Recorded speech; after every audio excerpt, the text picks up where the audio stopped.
Have you ever felt trapped in a situation that refuses to change no matter how hard you try? Doors stay closed, battles linger, and delays stretch into years, yet nothing seems to shift. Tonight, I want to tell you that your breakthrough is not a matter of effort. It's a matter of divine intervention. The moment God steps in, everything changes. Hidden obstacles crumble, long-standing battles collapse, and what seemed impossible becomes unstoppable. This is the hour to rise, to pray with authority, and to demand heaven's presence in your life. One encounter can rewrite your story forever. Midnight is a spiritual gateway because it represents a transition point where one day hands authority to another, where cycles reset and spiritual activities intensify. In scripture and spiritual history, midnight is not merely a time of rest, but a moment of review, confrontation, and decision. It is the hour when human activity is at its lowest, distractions are minimal, and the soul is most aware of its dependence on God. That is why battles that resist daytime prayers often respond at midnight. At this hour, spiritual traffic increases. Forces that operate unseen during the day become active, enforcing patterns, renewing covenants, and sustaining long-standing situations. When a person rises at midnight to pray, they are not fighting time. They are stepping into a realm where causes are addressed, not just symptoms. Midnight prayers work because many issues in life are not physical problems but spiritual verdicts playing out over time. Delays, repeated failures, unexplained losses, and closed doors are often sustained by invisible permissions. Midnight represents the courtroom hour where such permissions can be challenged. In Acts, chains fell off not during preaching hours but at midnight. In Egypt, deliverance did not begin in the morning. Judgment passed at midnight. This reveals that midnight is when heaven intervenes decisively and when darkness is most vulnerable to divine authority. When a believer prays at midnight with understanding, they are not shouting into the air. They are interrupting a system that thrives on silence and spiritual sleep. Another reason midnight is powerful is that it exposes consistency and hunger. Anyone can pray when results are visible, but midnight prayer is costly. It requires discipline, sacrifice, and spiritual seriousness. This cost becomes a language heaven understands. Midnight prayer is proof that the matter is no longer casual. It signals desperation mixed with faith, not panic but insistence. Spiritual systems respond to insistence. Many doors remain closed not because God is unwilling, but because the level of spiritual engagement has not matched the intensity of the resistance. Midnight also represents vulnerability, both spiritually and emotionally. At that hour, pretenses drop, strength fails, and the heart speaks honestly. This sincerity aligns the believer with truth, and truth carries authority. When a person cries to God at midnight, it is often from a place of deep clarity. There is no performance, no crowd, no applause. That purity of communication creates an environment where divine instructions, corrections, and interventions can occur. God often steps into situations at midnight because the heart is finally quiet enough to hear and aligned enough to receive. When midnight prayers are prayed with revelation, they shift timelines. What was scheduled to happen months later can happen suddenly. What was delayed for years can collapse in one encounter. This is because midnight prayer confronts roots, not branches. It addresses foundations, not appearances. Situations that survive effort, intelligence, and patience often bow when the spiritual gate of midnight is engaged with authority, alignment, and faith. God does not step into situations based on emotional appeal alone, because the spiritual realm operates on laws, order, and alignment, not sentiment. While God is compassionate and loving, divine intervention follows spiritual principles that must be honored for his power to be manifested responsibly. Many people cry sincerely, fast repeatedly, and express deep pain, yet nothing changes because sincerity without alignment does not grant authority. In the realm of the spirit, access is not gained by how broken you feel, but by how positioned you are. Heaven responds to alignment because alignment gives God legal and moral permission to intervene without violating spiritual order. Alignment begins with understanding God's will and positioning your request within it. When prayers are driven only by emotion, they often seek relief rather than transformation. Relief asks God to reduce pain. Alignment asks God to enforce purpose. God steps in where his nature, his word, and his agenda are honored. This is why many answers are delayed, not because God is distant, but because the prayer is asking him to move outside the framework of his authority. When a person aligns with God's word, character, and timing, they are no longer pleading as victims, but standing as representatives who understand divine protocol. Authority is another key element of alignment. In spiritual matters, authority determines outcome.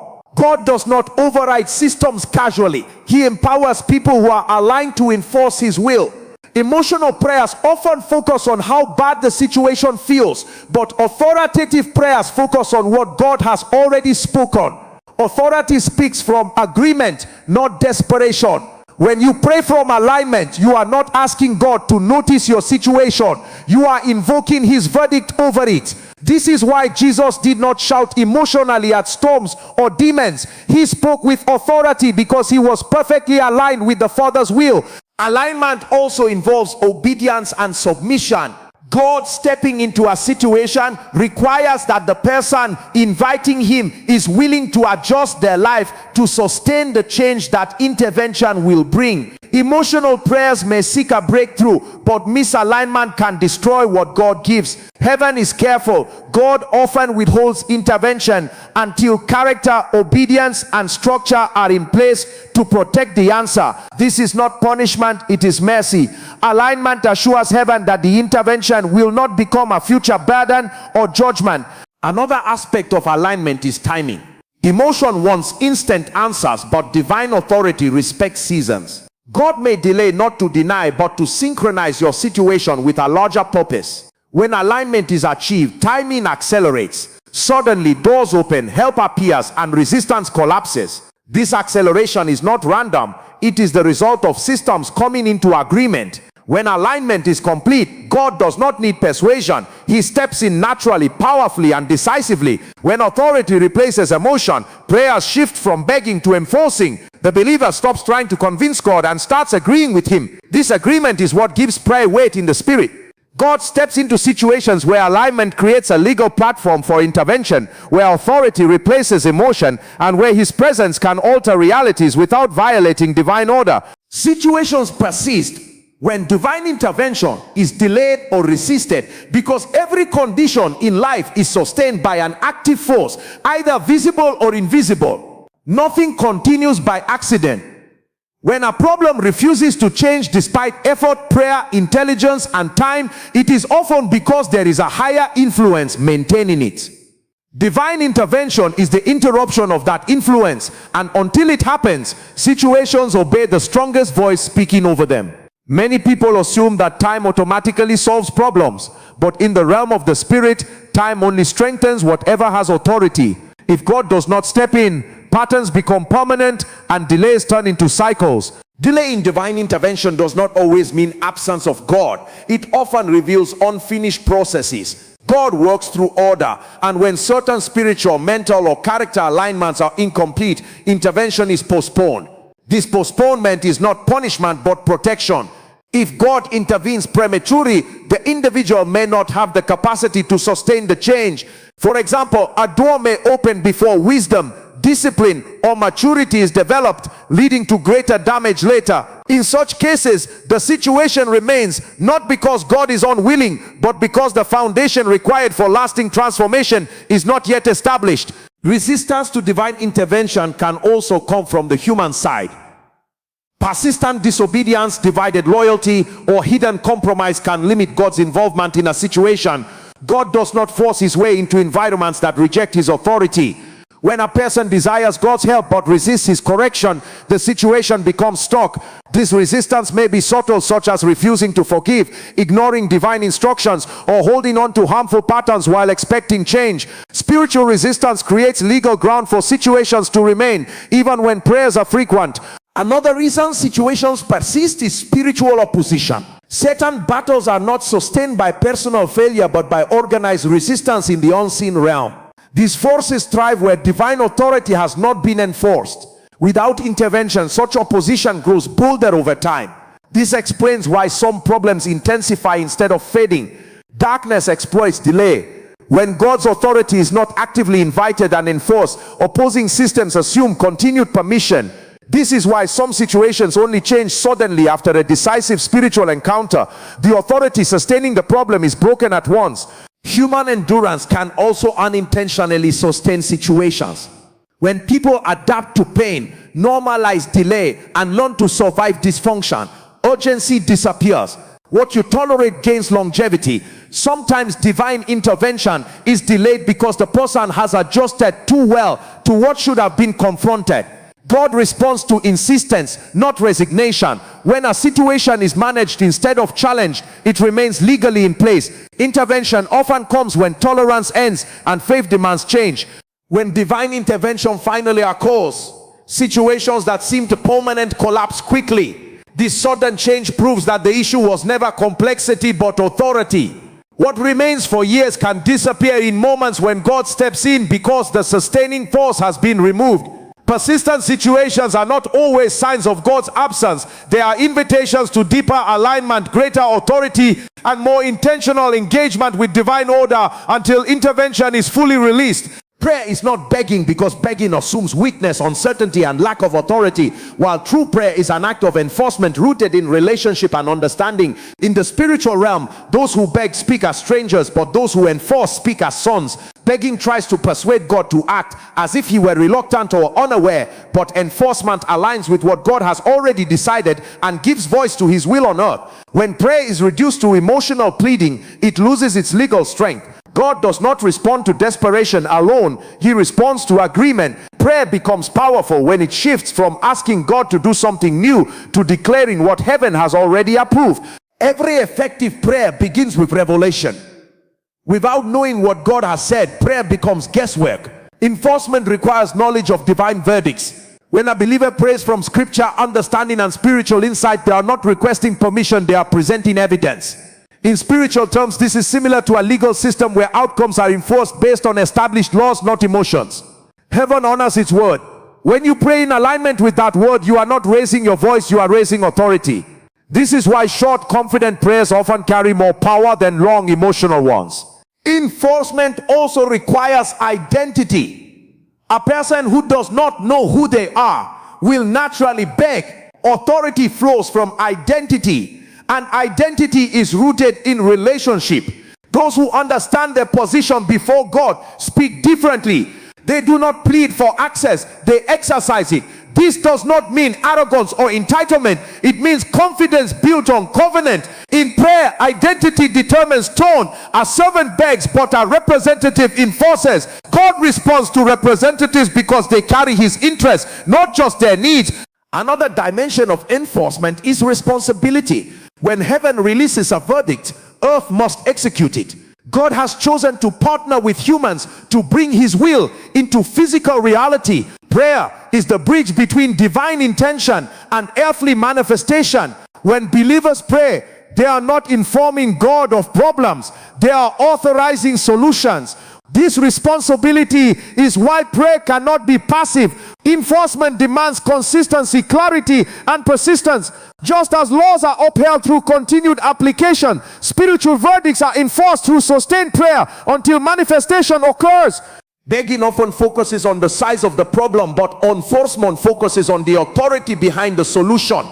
The size of a situation does not intimidate heaven. What matters is whether the person praying understands the authority they are operating under. When authority is recognized, fear diminishes and confidence increases. Prayer becomes less about how long you cry and more about how firmly you stand. When prayer is understood as enforcement, faith matures. The believer stops asking God to intervene and starts partnering with him to manifest change. Heaven is not moved by volume or repetition alone, but by alignment, authority, and agreement. This understanding transforms prayer from an emotional outlet into a spiritual weapon that enforces heaven's verdict on earth. Darkness understands timing because the spiritual realm is highly structured and operates by appointed seasons, moments, and windows of advantage. Just as heaven moves according to divine times and seasons, darkness also studies moments of vulnerability, transition, and silence. Midnight represents one of those critical moments. It is the boundary between what was and what is about to be, a thin line where authority can shift. At this hour, many people are asleep physically and spiritually, and this collective silence creates an atmosphere where hidden activities thrive.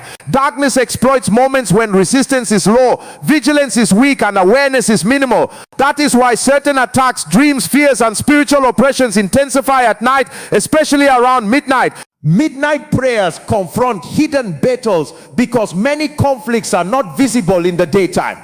During the day, life is noisy with activity, logic, and distraction. Problems appear manageable, masked by routine and movement. But midnight removes noise. It exposes reality. At that hour, the soul is more sensitive, thoughts are clearer, and spiritual impressions are stronger. Darkness prefers secrecy, and secrecy survives in silence. Midnight prayer breaks that silence deliberately. It shines light into spaces where issues have been operating unnoticed. What has been hiding behind repetition, delay, or confusion becomes exposed when prayer meets the midnight hour with intention.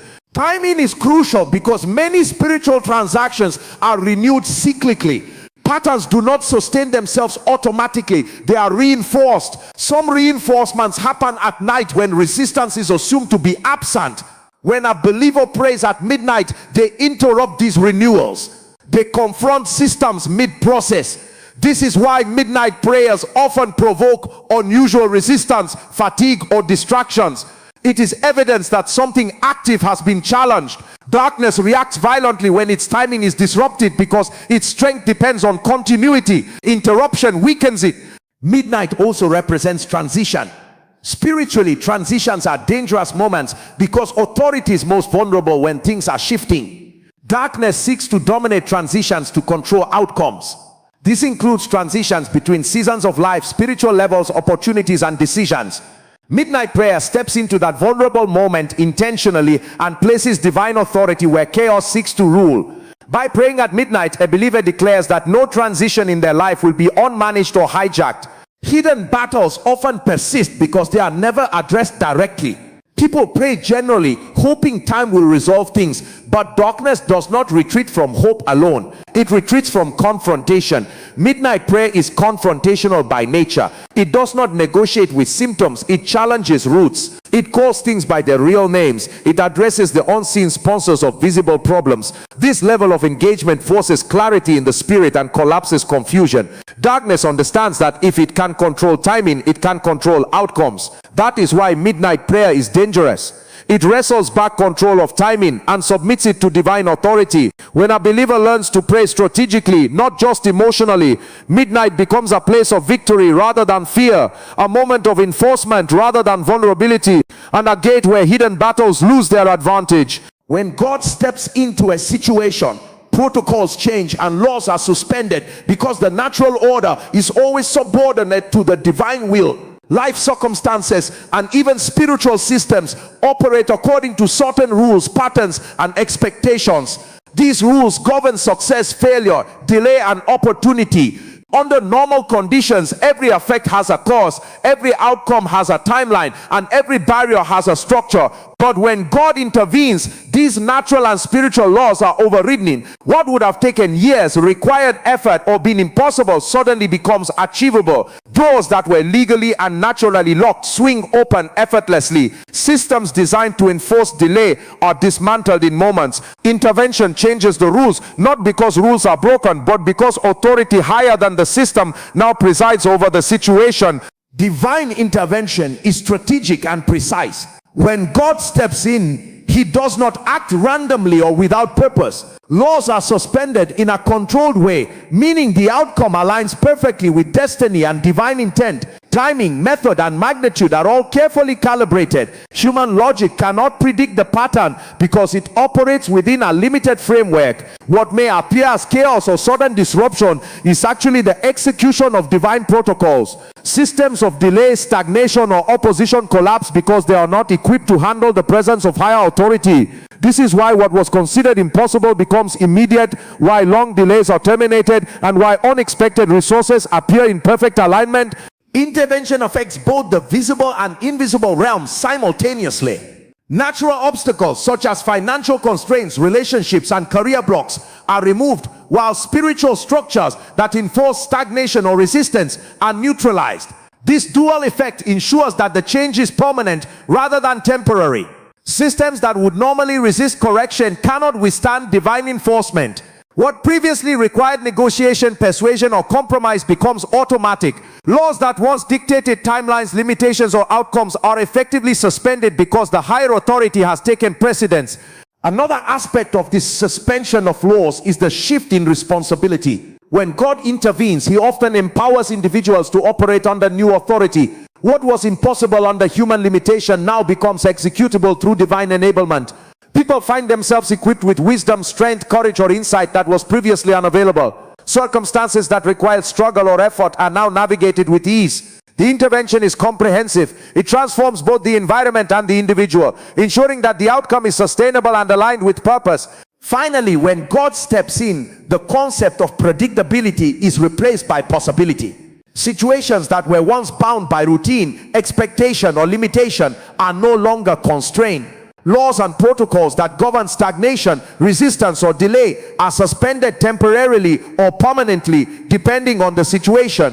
This is why divine intervention is often sudden, dramatic, and unmistakable. It demonstrates that no human system, no matter how established, can withstand the authority of heaven once it is applied decisively. Intervention changes everything because it introduces a higher order that overrides all previous patterns. Persistent situations often require violent spiritual insistence because many problems are not simply the result of natural causes but are enforced by deep-rooted spiritual, generational, or systemic forces. These situations survive ordinary prayers, human effort, and good intentions because the resistance behind them is organized, determined, and powerful. They are maintained by invisible systems that thrive on delay, compromise, and inactivity. To disrupt these forces, a casual or polite approach is insufficient. Violent spiritual insistence is necessary because it brings intensity, focus, and authority that match the strength of the opposition. The spiritual realm recognizes forceful engagement, and only consistent, powerful prayer can break entrenched patterns that resist normal intervention. Violent spiritual insistence is not about aggression in a human sense, but about persistence, authority, and faith applied with intensity. Many believers pray sporadically, hoping that occasional effort will produce permanent change, but deep-rooted situations require continuous enforcement. Just as nature responds to sustained pressure, wind shaping mountains or water carving valleys, spiritual realities respond to determined insistence. When prayer is consistent, focused, and authoritative, it begins to erode the resistance that maintains the problem. Persistence in prayer signals to the spiritual realm that the believer refuses to accept delay or stagnation, and this insistence triggers movement where casual requests have failed. This approach also involves precise targeting. Violent spiritual insistence identifies the root cause of the problem and applies authority directly to it, rather than addressing only superficial manifestations. Many challenges persist because people engage with symptoms rather than causes. Financial lack, repeated failure, relational conflicts, or health challenges often have underlying spiritual or systemic sponsors. Addressing these at the root with determined spiritual insistence forces the opposition into retreat. Prayer becomes surgical, deliberate, and focused, ensuring that resistance does not simply relocate or manifest elsewhere but is permanently disrupted. Faith is the engine behind violent spiritual insistence. Without deep conviction that the situation can change, intensity alone becomes futile. Faith transforms persistence into authority. It communicates to heaven that the believer is aligned with purpose, righteous in position, and unwavering in expectation.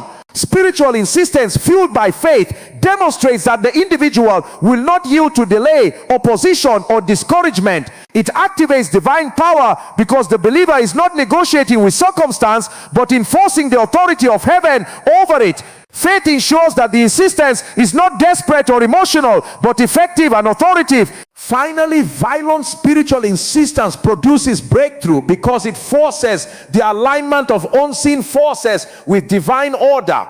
What seems impossible or unchangeable gives way under the pressure of determined, focused, and persistent engagement. Doors that were closed open suddenly. Resistance that was strong collapses quickly, and outcomes that seemed far off manifest instantly. The principle is simple. Spiritual force meets spiritual force, and only when intensity matches the level of opposition does victory occur. Persistent situations are not defeated by passive hope, but by bold, unwavering, and forceful spiritual insistence that refuses to accept anything less than complete intervention. One encounter with God can collapse years of delay and stagnation, because divine presence operates outside of time and human limitation. While human efforts often require months or years to produce results, God's intervention is instantaneous when conditions of alignment, authority, and faith are met. A single encounter is not merely a moment of inspiration or comfort. It is a point of decisive spiritual intervention where hidden forces are neutralized, obstacles are removed, and destiny is redirected. Situations that have resisted every attempt, that have defied logic, planning, and human influence, can suddenly change completely, because God does not operate according to human schedules or constraints. What may have seemed permanent becomes temporary, and what seemed impossible becomes unavoidable. The power of one encounter lies in the intensity and focus of divine attention. When God chooses to intervene, it is not a gradual process, but a concentrated application of spiritual authority. This intervention does not depend on prior effort alone, but on the readiness of the individual to engage, the clarity of their prayer, and the alignment of their life with divine principles. Even one night of earnest prayer, one decisive moment of spiritual connection, or one act of obedience can open a floodgate of change that years of passive waiting could not achieve. The encounter effectively rewrites the script of life, because it introduces a higher authority into the situation, one that overrules delay, opposition, and limitation. A single encounter can also expose and dismantle deep-rooted resistance. Many delays and stagnant circumstances are maintained by spiritual, generational, or systemic influences that operate in secrecy. These forces can persist for years because they are unnoticed or underestimated. When God steps in, these hidden obstacles are suddenly revealed and neutralized. What was once invisible becomes exposed. What was once strong becomes powerless. And what was once delayed becomes immediate. This is why testimonies often tell of sudden breakthroughs, miraculous turnarounds, and life-changing encounters that occur in a single moment. It demonstrates that the underlying power of God is sufficient to override accumulated resistance, regardless of duration. Another aspect is transformation. One encounter with God does not only change the external situation, it changes the individual. Faith, understanding, courage, and authority are imparted in a single moment, equipping the believer to sustain the breakthrough. Long periods of stagnation often continue because the individual has not yet acquired the spiritual capacity to handle the change. In one encounter, God simultaneously resolves the problem and prepares the person to walk in the new reality without regression. This dual effect, internal empowerment and external transformation, ensures that the shift is permanent and not temporary. Finally, the immediacy and power of one encounter highlight the supremacy of divine authority over time, effort, and human limitation. Years of struggle, repeated failures, and unyielding challenges can collapse in a moment because God's intervention is not constrained by the patterns that govern human life. When heaven steps into alignment with a believer's life in a single encounter, stagnation ceases, delay ends, and victory manifests. The principle is simple. The presence of God is infinitely more powerful than time, resistance, or circumstance, and one encounter is sufficient to overturn everything that has opposed progress for years. Tonight, your situation does not have to remain the same. What has resisted every effort, every plan, and every human solution can break under the authority of divine intervention. Do not wait for tomorrow. The hour is now. Lift your voice, pray with insistence, and declare that heaven will step into every stalled area of your life. Remember, one encounter is enough to collapse years of delay, silence opposition, and rewrite your destiny. Stand firm, remain persistent, and refuse to relent until the breakthrough manifests. Your story is about to change powerfully, decisively, and permanently.